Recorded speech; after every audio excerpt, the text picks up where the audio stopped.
kira macam mak bapak diorang tak ajar benda ni ataupun tak expose benda macam ni, dan nak tak nak engkau kena syariah. kena Betul, sebab sendiri. akhirnya dia berbalik kepada apa tau, kita Kira macam mak bapak diorang tak ajar benda ni ataupun tak expose benda macam ni, dan nak tak nak engkau kena syariah. kena betul, sebab sendiri. akhirnya dia berbalik kepada apa tau, kita semua bertanggungjawab terhadap diri kita sendiri. Yes, betul. Itu je. Betul. Sebab tu contoh kadang-kadang saya tak berapa setuju dalam keadaan masyarakat kita ni kan. Katalah ada satu orang, bapak dia imam, anak dia nakal. Orang salahkan bapak dia, sedangkan bapak dia train anak dia ni cakap semua, tapi anak dia nakal. Betul. So itu adalah tanggungjawab anak dia. Betul. Dia yang pilih macam tu. Kan? Cuma lagi satu, masyarakat kita banyak ada sentimental punya emotion tau tuan. Dia masuk semua dalam hati. Faham. Simpan semua benda Simpan kan. hati. Yes. Bukan pendam. Maksudnya, katakanlah contoh, saya selalu bagi contoh macam ni lah. Kalau kita pergi dekat dapur, buka laci, kita akan jumpa sudu KFC tahun 1943. Sayang nak buang. Ya. Yang sayang ni. Okay. Jadi sayang kepada start dengan barang-barang tu, dia akan membawa kepada keseluruhan hidup dia. Termasuklah dalam decision hidup dia, banyak perkara dia tak buat sebab dia sayang. Macam Betul. tu. Contoh impak dia, katakanlah satu orang berniaga. Ni cerita pasal bisnes lah. Bisnes ni dia very straightforward. Yes. Tujuan kita buat bisnes untuk make profit. Betul. Kalau tak buat untung, kita bagi free lah. Buat apa buat? Betul. NGO. Yes. Jadi bila ada orang, contohlah katalah kedai fizikal ataupun bisnes lah, produk apa semua, bila bisnes dia dah hurting dia punya pocket dia, sampai melibatkan kena keluar duit personal, gadai emas, gantai tanah apa semua. Sebab apa? Sebab dia sayang. Itu isu dia. Betul. Dia start berbalik kepada macam mana kau boleh sayang sampai tak ni. Rupanya dalam laci tadi dah start dulu. Faham tak? Suruh KFC tu. Banyak simpan dalam hati. Betul. Termasuklah bila anak-anak ni, bila dia train, dia terlalu sayang sampai takut anak dia jatuh, dia tergajang kursi. Faham tak? Beg berat pakaikan. Contoh kat sekolah, cikgu ni, cikgu yang kena berdiri atas meja. Dia simpan hati. Betul. Tapi macam mana tuan nampak kan, kalau saya rasa benda ni dia dah jadi zaman-zaman lepas lah pun. Tapi zaman sekarang ni makin apa ni, makin melarat lah, macam ekstrim kan. Tapi macam mana tuan rasa untuk, tak kisahlah parents ataupun anak-anak, untuk ubah culture macam ni, mungkin untuk adik-adik kita masa depan kan, nanti kalau diorang dah jadi suami, isteri, parents kan, at least diorang dah ada this kind of mindset lah. Penyelamat dia agama tuan. Kalau kita tengok, macam saya, walaupun lian namun jinak, bagi saya macam Quran tu adalah kita punya manual book. Betul. Quran ni konsep dia adalah cerita. Cerita kisah Nabi, banyak cerita. Tapi kalau kita tengok, manusia ni memang impak akan berlaku bila kita cerita. Betul. Jadi banyak cerita lah, antaranya kisah Nabi Nuh AS. Anak dia sendiri naik bahtera, tak naik anak dia. Betul. So dia try nak ni, tapi Allah tegur, jangan minta benda yang kau tak tahu. Dia bukan dari kalangan orang beriman. Kan? So kisah Nabi yang dia mimpi sembelih anak dia, Nabi Ibrahim. So itu sebenarnya adalah satu pengajaran untuk kita, tak boleh masuk hati. Semua kat tangan je. Kan? Walaupun dia anak kita, semua kat tangan je. Kita lahir, keluar daripada rahim ibu kita lahir ada mak dengan ayah. Tujuan dia untuk buat baik je. Bukan kita simpan hati. Mak bapak ada anak, tujuan dia untuk collect pahala daripada anak dia. Apa yang the best kau boleh bagi anak tu? Untuk collect pahala je. Bukan, dia ada attachment tuan. Apa dia ada attachment tu? Yes, dia termasuklah bila suami dengan isteri, kadang contoh wanita dia kahwin dengan lelaki, dia lupa bahawa lelaki dia adalah lelaki. Dia ingat suami dia perempuan. Dia nak rasa macam saya. Betul.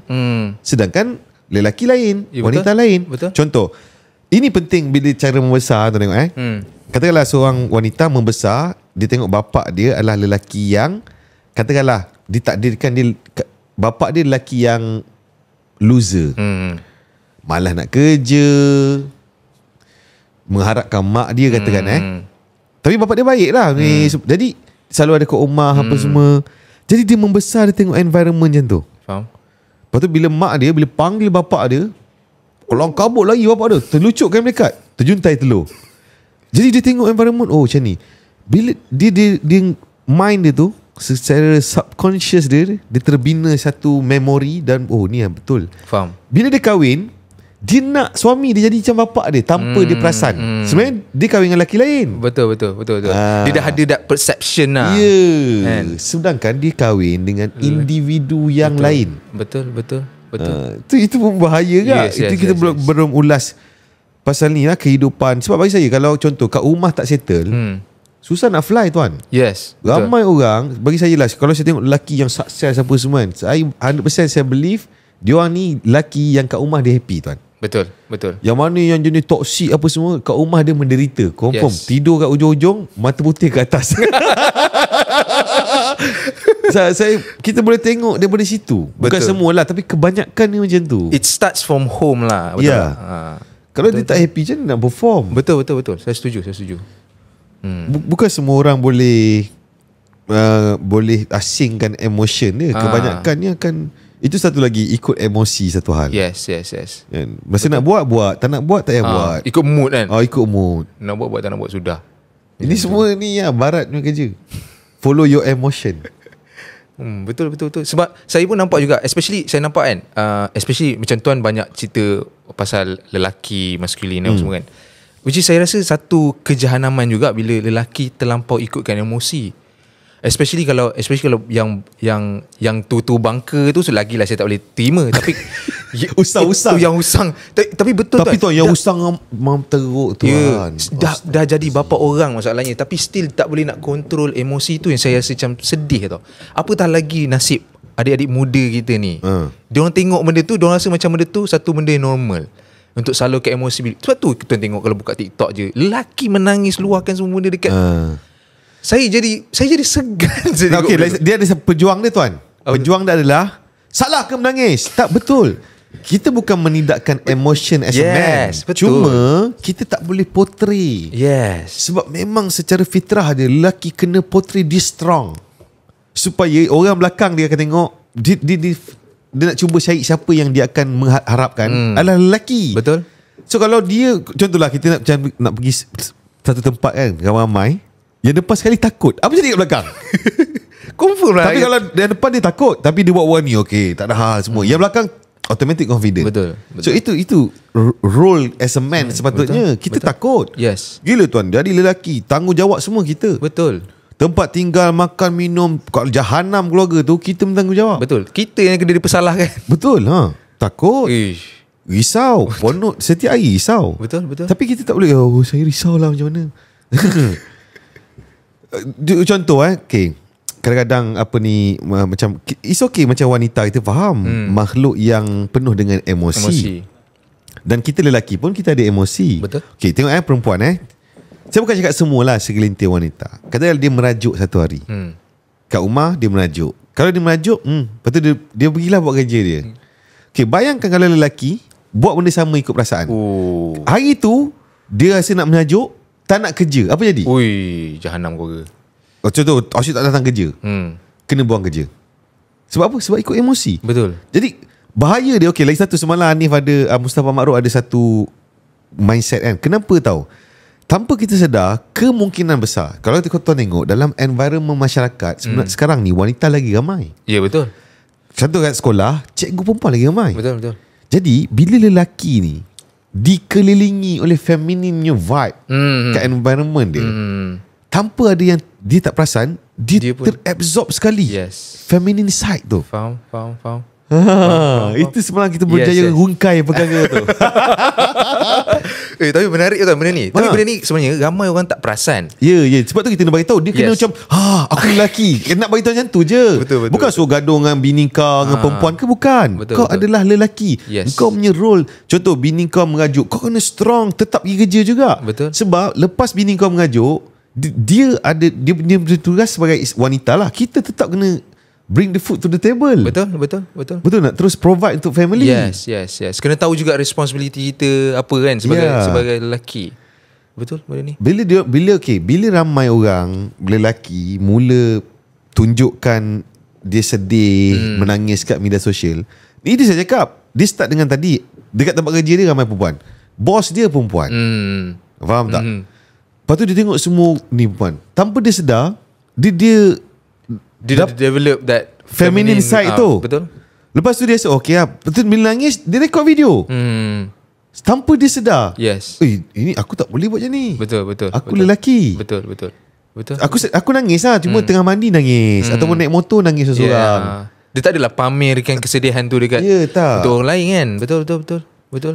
Tapi itulah, it goes back macam tuan cakap lah. Kadang diorang ni tak sedar. Yes, diorang buat macam tu tau. Diorang tak sedar. So and again, itu disebabkan oleh circle dia jugalah. So nak tak nak, dia kalau once dia dah tersedar, dia dah tahu benda ni tak sepatutnya jadi, dan dia kena cepat-cepat keluarkan lah. Macam contoh kan, saya selalu share dekat saya punya follower saya juga, macam Saidina Ali bin Abi Talib bagi tahu, dan kau tidak akan menemui kebahagiaan kecuali mengasingkan diri daripada keramaian.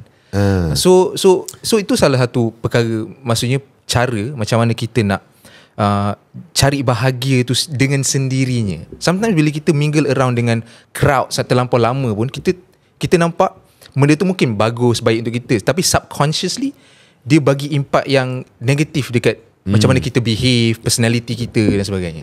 So kena refresh lah. Refresh. Ada masa kita kena bersendiri. Yes, kena audit balik diri kita, kena reflect balik hidup kita. Macam tu lah saya rasa.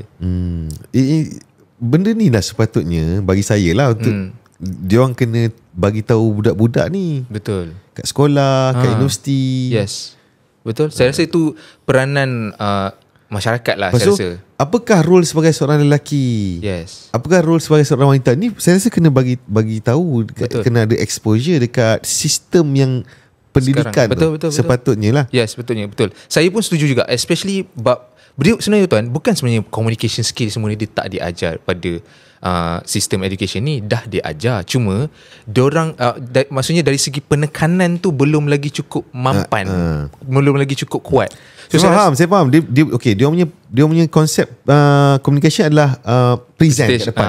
Betul. Kan, present kat depan. Betul. Lepas tu dia pun baca PowerPoint. Faham tak? Jadi bila dia bertembung dengan hidup yang reality tu, itu bukan PowerPoint. Dia tak ada apa nak baca. Betul. So itu tak boleh relate. Yes. Kita nak diorang, budak-budak ni, apa-apa yang diorang dapat hari ni, dia boleh relate dengan real life selain daripada kerjaya. Betul. Sebab dia nak sebenarnya kita tu beratur ramai-ramai nak jadi orang je sebenarnya. Betul. Jadi manusia yang sebenar-benarnya. Betul, saya setuju. So tu antara perkara yang mungkin tuan boleh sampaikan lah. InsyaAllah. InsyaAllah boleh. So mungkin ada perkara lagi tuan. Kalau tak ada, kita boleh terapungkan. Ni dah berapa lama dah? Berapa lama? Almost 1 jam. Habis 1 jam. Mungkin tuan punya advice untuk adik-adik itu yang masih muda. Untuk adik-adik yang masih muda, bagi saya lah, saya nampak macam ni tuan. Saya punya advice lah, kalau yang 19-20an muda-muda lah, saya nampak jangan jadi the majority of 99% orang-orang muda dekat luar sana. Please jadi top 1%. Top 1% ni maksudnya, kalau budak-budak muda dekat luar sana, kebanyakannya selain daripada hisap kaset, rambut melengkung ada dia perih-perih sikit pakai hoodie, lepak main game dan sebagainya. Sebab kebanyakan budak-budak muda kat luar sana, dia punya mindset dua je tuan, having fun, ada girlfriend boyfriend. So bagi saya, kalau budak-budak muda boleh jadi the top 1%, which is diorang delay dulu benda ni. Bukan tak perlu, maksudnya delay dulu. Fokus kepada lebih untuk faham dan juga kenali diri, explore diri, potential, buat banyak perkara, buat banyak benda, try as many things as possible. Dan ketahuilah pada usia muda ni, korang tak ada apa, nothing to lose. Kalau kau fail pun, at least tahun depan kau start balik, there's nothing for you to to lose lah basically, sebab tak ada komitmen apa semua kan. Kau still lagi boleh succeed semua tu. So saya percaya kalau budak-budak muda yang boleh ada this kind of mindset, saya percaya diorang boleh berjaya dengan lebih konsisten dan juga dengan lebih panjang lah. Tapi sebenarnya tu yang best. Entertainment dan percintaan. Yes, betul. Fokus kat diri tak best. Betul, tapi long term dia akan jadi best lah. Benda tu dia best kejap je lah. Singkat je lah So maksudnya. pilih nak best yang mana? Pilih nak best. Sebab bagi saya, macam saya pun saya bagi tahu, dalam hidup ni susah. So life is hard, choose your heart. So kalau nak fokus di sini apa semua tu, nak buat banyak susah. Tapi kalau nak ada girlfriend tu pun susah juga, nak ada boyfriend tu pun susah juga. So you choose your heart. Lepas tu yang lelaki bila bercinta ni, yang girlfriend dia control dia pun ramai kan. Tu pening kat tu kan. Belum kahwin ni. Ini tak, dia start daripada dia remaja tu, masculine tu tak ada tuan. Yes. Ya macam tuan cakap tadi lah, maksudnya dari lepas kahwin, bila dia kahwin, dia bring same tuan. Yes. Dia firm tu tak ada. Betul. No means no. Yes. Kadang orang ingat saya suruh kasar, bukan. Kita Firm. firm. Betul. Firm, stern macam tu. Yes. Apa-apa kita nak buat, bagi tahu. Let's say katalah pasangan kita dah bincang, dia tak setuju. Decision tetap kita. Kalau kita punya decision salah, as a queen ni, dia kena okay, tak apa, kita repair balik. Kena macam tu. Betul. Sepatutnya bukan macam kena cakap bla bla bla bla. Betul. Sebab tu akhirnya ramai lelaki yang malas Betul. Sebab bila itu peranan lah, dua role ni, yang wanitanya pun. Tapi kalau dia, sebab kau nak hidup yang macam mana? Yes. Kalau kau asyik blame kau punya pasangan, kau sedang menjahanamkan hidup kau sendiri sebenarnya. Yes. Kalau kau mengangkat pasangan kau, terutamanya lelaki tu, hidup kau pun fly. Betul. Itu kita belum cerita ramai lelaki being pulled down tuan. Ada ramai lelaki ada bakat, ada kebolehan, ada future sebenarnya. Tapi sebabkan diorang tak ada firmness tu, diorang tak tahu role diorang sebagai seorang lelaki tu kan. Dia rasa adalah contoh katakanlah berlaku sedikit ada sedikit perbalahan. Okay, dalam nak buat decision. Macam saya pernah cerita kan, saya pernah tengok dan jumpa banyak ketika orang tu nak berniaga dulu lah, masih jual pomade, semua kena bayar duit apa semua. Lepas tu wife dia ni call bla bla bla, dia cancel. Dia kata no, this is my decision. You are my wife, I love you, this is my decision. Aku nak buat ni. Buat je, fail, it's okay. Betul. Kau tetap isteri aku tetap suami. That's it. Betul. Life goes on. Yes. Tapi tak, dia patah balik. Pening. Patah balik tuan. Pulang balik duit. Apa? Macam mana boleh jadi macam ni tuan? Itulah bila berbalik kepada teori Mustafa Ma'ruf tadi. Bila semakin lama dikelilingi oleh feminin tu, again circle.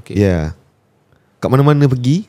Cuma sebab tu kita kena banyakkan vibe pasal maskulin ni. Lelaki tanggungjawab. Sebenarnya wanita sepatutnya kena ucap terima kasih kat orang macam saya. Betul. Kalau suami dia dengar advice saya, dia jadi lelaki handal, hidup dia orang jadi better. Yes. Betul. Sebab saya bagi tahu lelaki bukan untuk jahanamkan hidup. Kalau contoh lelaki tu jangan dekat rumah, dia lepak isap gam, memang tak patut lah. Kita pun tak sokong benda ni. Betul. Dan kita memang tak nak benda ni berlaku. Betul. Kita nak lelaki ni dalam zaman ekonomi yang kita guna duit kertas, inflation semua ni, the only way memang kena tambah income. Betul. So untuk seorang lelaki tambah income, dia kena ada banyak masa kat luar untuk explore benda baru, jumpa orang baru. Dia kena bagi banyak masa lah. Yes. Jadi ini role masing-masing sebenarnya. Betul, saya setuju. Nak saya faham. Kita semua nak emosi kita dipenuhi. Siapa yang tak nak? Betul. Tapi hidup ni tak semua benda kita nak boleh dapat terus. Betul. Di konsep dia bagi saya, hidup, kalau kita bukan anak bangsawan lah tuan, untuk marhain. Konsep hidup ni adalah lose some, win some. At the end of the day, we win all. Yes. Itu memang fundamental untuk kita orang biasa. Kau tak boleh daripada awal nak win. Betul. Itu berbalik kepada konsep adalah delay gratification apa semua tu lah. Dia memang kena ada lose tu. Betul. Cuma ini kat sini datang impak tadi tu, influencer kepala bana apa semua portray benda-benda ni lah, hidup ni lah. Yes. Jadi rosak society ni. Betul. Cuma yang saya pelik, orang macam saya orang cakap toxic. Yang itu semua. Betul. Yang itu dia kata, ni okey, bagus. Tak, sebenarnya sebab apa tuan? Sebab tuan portray loud tau. your personality very loud. Yeah. So orang nampak macam sebab kebanyakan yang macam contohnya influencer itu tunjuk tayang wife apa semua ni. Jinak. Don jinak sikit. Tuan ni macam Lia namun jinak kan. So dia nampak loud sikit. So pada diorang rasa macam one of the kind lah. So macam daripada mana datang Brother Hazri ni apa semua kan. So human, saya rasa lah manusia memang diorang akan jadi defensif bila timbul satu kebenaran yang diorang tak boleh terima. Betul. Sebenarnya dia rasa aduh ni aku ni. Betul. Dia macam stepek ni aku ni. Aku macam wah. So, dia kata bukan aku salah. Kau salah ni. Kau So, kau salah gitu. Sebab it's easy to blame people than blaming yourself. Yeah. Senang nak salahkan orang lain. Cuma kadang orang kena faham, kita bagi tahu ni bukan nak cakap engkau ahli neraka. Tak, betul. Bukan macam ada ruang untuk kau improve. Yes, betul. Cuma inilah cara dia. Cuba kalau awak tahu tak? Dah ramai orang cakap macam tu. Betul tuan. Dah ramai sangat dah, saya rasa macam pujuk rayu semua ni. Lagi satu saya tengok dalam kita punya environment pekerjaan pun kan, banyak yang hati tu terlalu. Saya banyak dapat soalan ni tuan. Toxic. Tempat kerja toxic. Yes. Bagi saya sebenarnya diorang ni banyak take things personal je. Betul. Macam contoh cakap lah, diorang terlampau simpan sentimental. Simpan. Ya, banyak simpan. Contoh kan, ambilkan stapler, kecil hati. Ini bukan kerja aku. Kaya korang atas. Macam tu. Betul. Lepas tu kalau orang tu ajak lunch tak nak kan, tarik muka betul. Bawa sampai ke rumah. Lepas tu tulis kat story. Tulis kat story. Dia membawa tau. Betul. Sepatutnya kita kerja, dia memang macam tu. Semua kena tahulah. Bila kita kerja ni, maksud kita akan jumpa macam-macam orang. Sebenarnya tuan tahu, saya berani jamin, semua rasa-rasa toksik apa semua ni, dia sebenarnya dia tak faham orang lain ada different character. Betul. Sebenarnya tak orang yang kalau cakap macam nak bergaduh, sebenarnya dia baik. Betul. Faham tak?